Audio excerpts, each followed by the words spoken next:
Hello friends, நான் ஜெயராஜ் பேசுகிறேன். ஆக்சுவலாக வந்து பார்த்தீங்கன்னா இந்த வீடியோ அதை பார்த்தீங்கன்னா ஆக்சுவலாக ஒரு மீன் வந்து நம்ம எப்படி வளர்க்குறது எல்லாமே சொல்லி கொடுக்குறோம். பட் அங்கே வந்து பார்த்தீங்கன்னா எல்லாருமே என்ன கேட்குறாங்கன்னா சொல்யூஷன், அதாவது இப்போ மீன் வந்து பார்த்தீங்கன்னா டிசீஸ் வந்துச்சுன்னா அடுத்து என்ன ப்ரூவ் பண்ணணும் அப்படின்ட்டு. என்னோட இதில் சின்ன சின்ன தப்பு எல்லாருமே பண்ணுறது தான். ஸோ இந்த தப்பு மட்டும் பண்ணாமல் இருங்க, கண்டிப்பாக டிசீஸே வராது. ஸோ ஃபர்ஸ்ட் எடுத்துன்னு என்னோட மைண்ட் செட் என்னன்னா டிசீஸே வராமல் பார்த்துக்கோங்க. வந்ததுக்கப்புறம் க்யூர் பண்ணுறது எப்படி. இப்போ உதாரணத்துக்கு நான் வந்து ஒரு மெடிசன் சொல்கிறேன்.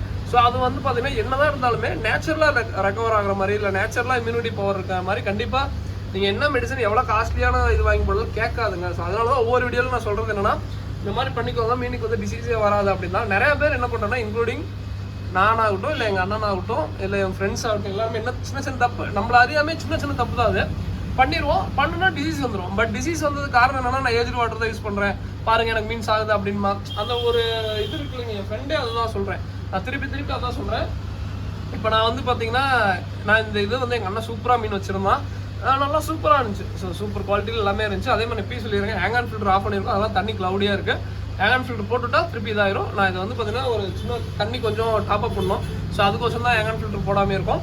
ஸோ ஓகேங்களா. ஸோ இது வந்து பார்த்தீங்கன்னா சின்ன இஷ்யூஸ். என்ன இஷ்யூஸ் ஆகிடுச்சுன்னா நான் போன 2 வாரத்துக்கு முன்னாடி இன்னும் ஜெட் பிளாக்கும் அதுக்கு பர்பிள் பெரி அதுக்கப்புறம் வந்து பார்த்தீங்கன்னா எல்லோ பிங்க் இந்த 3 குட்டி என்னமோ சந்தைக்கு இருந்தது. நான் கொஞ்சம் நல்லா வளர்த்திட்டு இருந்தேன். என்ன பண்ணிட்டு இருந்தேன்னா நான் கடையிலேயே ஒரு 4-5 நாளாக வச்சுட்டே போயிட்டேன். ஸோ அந்த டைமில் வந்து என்ன பண்ணிட்டாங்கன்னா என் ஃப்ரெண்ட்ஸோ இல்லை எங்கள் அண்ணன் 2 பேர் யாரும் தெரில எடுத்து இந்த டேங்கில் விட்டானுங்க. நான் விட்ட உடனே வந்து பிடிக்கிறதுங்கிறது கொஞ்சம் ஸ்விம்ஸ் நிறைய குட்டி அங்கேயும் கசன்னு இருந்துச்சு. சரி இதை பிடிக்கிறதுன்னு சொல்லிட்டு நம்ம களைச்சி விட்றோம், அதனால கம்முன்னு வேணான்னு சொல்லிட்டு நானும் விட்டுட்டேன். ஸோ அந்த டைமில் நான் அப்பயுமே சொன்னேன், டே ஏன்டா சூப்பராக இருந்த டேங்க்டா ஏன்டா இப்படி பண்ணுறீங்க அப்படின்னு சொல்லிட்டு. எங்கள் அண்ணனா எங்கள் ஃப்ரெண்ட்ஸ் என்ன சொன்னாங்கன்னா அதெல்லாம் ஒன்றாகாதரா பார்த்துக்கலாம்டா அப்படின்னானுங்க. ஸோ அப்போ என்ன பண்ணாங்கன்னா நான் சொன்னதை சீரியஸ்னஸாக எடுத்துக்கலானுங்க. ஸோ அதே நேற்றுக்கு சொன்னானுங்க, டே என்னடா ஒவ்வொரு குட்டியாக வந்து பார்த்தீங்கன்னா அங்கங்கே இதாகிடுச்சு. ஸோ அப்போ இதானும் சொன்னதுக்கு நான் சொல்கிறேன், டே என்னடா செய்யறாச்சு என்னாச்சு என்ன இப்படி பாடுறா அப்படின்னானுங்க. பார்த்தா தெரிஞ்சிச்சு ஒரு மீன் வந்து ஏதோ ஸ்ப்ரெட் இன்ஃபெக்ஷன் ஆயிடுச்சு.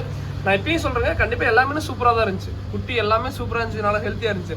இந்த ஃபின்ராட்டு ஸோ இல்லை வந்து பார்த்தீங்கன்னா சின்ன இஷ்யூஸ் எதனால் வருதுன்னா இந்த மீனுங்களை பொறுத்த வரைக்கும் இப்போ உதாரணத்துக்கு காய்ச்சல்லாம் வந்துச்சுன்னா தனியாக படுத்துவங்க அப்படின்பாங்க. டாக்டர்லாம் தனியாக போங்க படுத்துங்க அந்த மாதிரி சொல்லுவாங்க.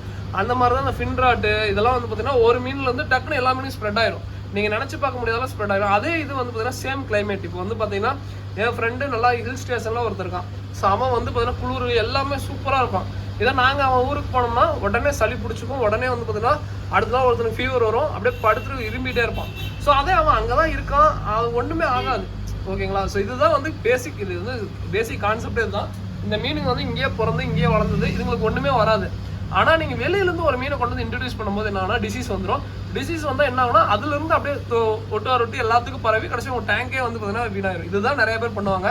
நான் இப்பயும் சொல்கிறதாங்க, உங்களுக்கு மீன் பிடிச்சிருக்கா வாங்கி வளர்த்துங்க. அது செட் ஆகிடுச்சு நல்லா சூப்பராக குட்டி போட்டுக்கிட்டே இருக்கா அப்படின்னா அந்த மீனை மட்டும் பத்திரமா அதே இடத்துல வச்சுருங்க. எக்காரணத்து கொண்டும் அந்த மீனோட வேற மீன் எடுத்து ஆட் பண்ண உங்களுக்கு ஆட் பண்ண ஆசையாக இருக்கா. எப்படி ஆட் பண்ணுறீங்கன்னா வேற ஏதாவது இது, அதாவது நான் என்ன சொல்கிறேன்னா ஒரு குட்டி எடுத்துக்கோங்க. நீங்கள் அதுக்கு தகுந்த மாதிரி டப்பாவோ இல்லை எதுவும் வச்சு தனியாக உங்கள் கடையிலேயோ இல்லை வீட்லேயோ வந்துன்னா 1 மாதம் வச்சுருந்துட்டு உங்கள் தண்ணிக்கெலாம் செட் ஆகிடுச்சு, ஓகேடா அந்த மீன் தண்ணி செட் ஆகிடுச்சுடா விடலாம்டா அப்படின்னா மட்டும் 1 மாதத்துக்கு அப்புறம் விடுங்க. இல்லை நல்லா அந்த மீன் தான் தண்ணி தான் செட் ஆன தண்ணியில் ஸோ அந்த மீனோட விட்றேன் அப்படின்னு விட்டா என்ன ஆகுனா இப்பயுமே சொல்கிறேங்க எல்லாருக்கும் எல்லா மீனுமே செட் ஆகாது, எல்லாருக்கும் எல்லாமே செட் ஆகாது. அந்த மாதிரி தான் 1-2 வெரைட்டி செட் ஆகாத வெரைட்டி உங்கள் டேங்க்கில் வந்து ஏதோ ஒன்று இதாகிடுச்சுன்னா ஃபுல்லாத்தையும் வாஷ் அவுட் பண்ணிடும். இதுதான் மெயின் ரீசன். ஒரு பேட்ச் இப்போ வாங்குறீங்கன்னா இப்போ நானே என் கடையில் அடிக்கடி நான் அதான் பண்ணுவேன். இப்போ இந்த கலர் விட ஒரு பேட்ச் வாங்குறேன்னா வெளியில் வேற ஒரு பேட்ச் இருக்கு, நான் அந்த பேட்சோட இந்த பேட்ச் விட மாட்டேன். அதுக்கு நிறைய பேர் காரணம் என்னன்னு கேட்பாங்க. இது வந்து நல்லா தான் இருக்கு, ஆனால் அது வந்து நல்லா என் கடையில் செட் ஆனது, இம்யூனிட்டி பவர் நல்லா சூப்பராக இருக்கும். இப்போ நான் இதோட அதை கொண்டு போய் விட்டேன்னா இதில் திடீர்னு ஒயிட் ஸ்பாட் எதோ வரும், இல்லை வேறு ஏதாவது இன்ஃபெக்ஷன் வந்துச்சுன்னா 2 எனக்கு லாஸ் ஆயிருந்தா. அதான் நான் திருப்பி எல்லா வீடியோலையும் சொல்கிறேன். ஏன்னா ஒரு மீனுக்கு டிசீஸ் வந்ததுக்கு அப்புறம் நீங்கள் நோய் சரி பண்ணுறது எல்லாமே வந்து ரொம்ப கஷ்டங்க. வராமே பார்த்துக்கோங்க, அவ்வளோதான். என்னோட கான்செப்ட் அவ்வளோதான். வராமல் என்ன பண்ணணும்னா நீங்கள் இருக்கிறத அப்படியே பத்திரமா வச்சுக்கோங்க. இப்போ புதுசாக வாங்கணும்னு ஆசைப்படுறீங்கன்னா அதை தனியாக வச்சுட்டு செட் ஆனதுக்கப்புறம் ஒட்டுக்கா விடுங்க, ஓகேங்களா. இப்போ உதாரணத்துக்கு கொய்டம்போயர் இருக்குன்னா நான் வேற கொய்டம்போய் இருந்தாலுமே நான் உள்ளே போட மாட்டேன். போட்டேன்னா என்ன ஆகுனா இன்ஃபெக்ஷன் ஸ்ப்ரெட் ஆயிரும். நான் அதுதான் வீடியோ ஒவ்வொரு டைமும் என் ஃப்ரெண்ட்ஸ் சொல்லிட்டே இருப்பேன், ஏன்னா விளையாட்டு சொல்லடா இந்த சோட்டை எல்லாம் இருந்ததுன்னா மூடி வைக்க சொல்லுவேன். அவனுங்களாம் விளையாட்டாக நினைப்பானுங்க. அதே வந்து ஒரு நாள் அப்படியே மதியானம் வந்து பார்ப்பானுங்க, அப்படியே ஜம்ப் பண்ணி நிறைய கிடக்கும். நான் ஒவ்வொரு டைமும் நான் சொல்கிறது அதுதான் சொல்லிட்டே இருப்பேன். இது வந்து என் ஃப்ரெண்ட்ஸ் ஆகட்டும் எல்லாருக்கும் சொல்கிறது தாங்க. நீங்கள் வந்து தண்ணி செட் பண்ணிட்டு இதெல்லாமே பண்ணிங்கனாலுமே இந்த மாதிரி சின்ன இஷ்யூஸ்லாம் நீங்கள் தப்பு பண்ணிங்கன்னா மீன் வந்து வாஷ் அவுட் ஆகிறதுக்கு வாய்ப்பு இருக்கும். ஸோ அதுக்கப்புறம் தான் வந்து பார்த்தீங்கன்னா ஃபுட்டு எல்லாமே நீங்கள் ப்ராப்பராக கொடுக்கணும். ஃபுட்டெல்லாம் வந்து பார்த்தீங்கன்னா கொஞ்சம் ஹை ப்ரோட்டீனாக கொடுங்க. இப்போவே நிறைய பேருக்கு வந்து பார்த்தீங்கன்னா குட்டிங்கெலாம் வந்து பார்த்தீங்கன்னா என்ன ப்ரோ கொடுக்குறீங்க அப்படின்னு சொல்லி கேட்டாங்க. குட்டிங்கெலாம் நான் வந்து ஹை ப்ரோட்டீன் கொடுப்போம். டெய்லி வந்து ஃபுட்டை சேஞ்ச் பண்ணிட்டே இருப்போம். ஃபுட்டை சேஞ்ச் பண்ணுறோன்னா நான் அதுக்கும் எல்லா நாளும் இந்த நான்வெஜ் ஹை ப்ரோட்டீனாக போட சொல்லுங்க. கொஞ்சம் சின்ன இதை சேஞ்ச் பண்ணுங்க, கண்டிப்பாக நல்லா இருக்கும். ஓகேங்களா? இதோட வீடியோ பண்ணிக்கிறேன்.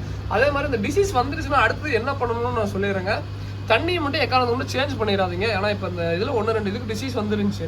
ஸோ அதனால தான் தண்ணி நான் அந்த டைமில் வந்து பார்த்தீங்கன்னா நீங்கள் தண்ணி சேஞ்சும் பண்ணக்கூடாது, தண்ணியை வந்து பார்த்தீங்கன்னா ஊற்றிடவும் கூடாது. அவ்வளோதான். நீங்கள் பண்ணாமல் இருந்தீங்கன்னா மேக்ஸிமம் வந்து அதுவே ரெக்கவர் ஆயிரும்.